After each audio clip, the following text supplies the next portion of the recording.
આગળ સમાચારમાં વાત કરીએ। સમાચાર વડોદરાથી સામે આવી રહ્યા છે, જેમાં વડોદરાના MS યુનિવર્સિટીના ભોજનમાંથી ઈયળ નીકળી છે, તો વિદ્યાર્થીઓને સરખું ભોજન મળી રહ્યું નથી, જેમાં SP બોયઝ હોસ્ટેલની પાછળ ચાલતી મેસમાંથી ઈયળ નીકળી હતી। મેસમાંથી રાત્રિ ભોજનના શાકમાંથી ઈયળ નીકળી હોવાનું સામે આવ્યું છે। મેસમાં વિદ્યાર્થીઓના ભોજન સાથે ખિલવાડ થઈ રહ્યા છે। ઇન્ચાર્જ વીસીના ચાર્જમાં નથી મળી રહ્યું ગુણવત્તાયુક્ત ભોજન વિદ્યાર્થીઓને।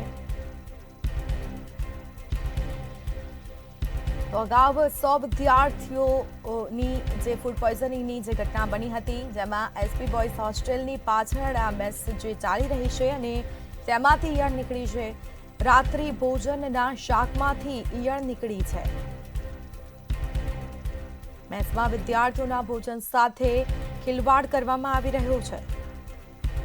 સંવાદદાતા નિલેશ બ્રહ્મભટ્ટ ફોન લાઈન પર જોડાયા છે। જી, વિદ્યાર્થીઓના ભોજનમાંથી ઈયળ નીકળી છે, અગાઉ પણ આવી ઘટના બની છે અને વિદ્યાર્થીનીઓ ફૂડ પોઈઝનિંગનો ભોગ બની હતી, ફરીથી આવી ઘટનાનું પુનરાવર્તન શું કહેશો?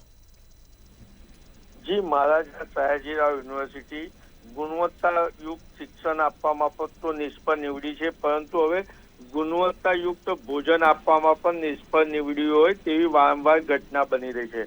Maharaja Sayajirao university SP boys હોસ્ટેલની પાછળ ચાલતી મેસમાંથી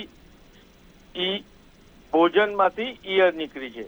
રાત્રિના ભોજનના શાકમાંથી ઈયળ નીકળી હતી અને આ ઈયળનો વિડીયો વાયરલ થતા સત્તાધીશો તેનો ઢાંક પીછોડો કરવા નીકળ્યા હોય તેમ પણ ચર્ચા છે।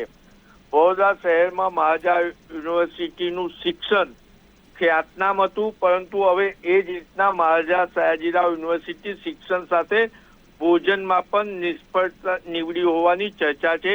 હાલ જે વીસી છે તે પૂર્વ વીસીના પપેટ હોય તેમ જ કાર્ય કરી રહ્યા છે અને વારંવાર ભોજન સાથે ચેડા થઈ રહ્યા હોવા છતાં કોઈ સખ્ત કાર્યવાહી નથી કરી રહ્યા।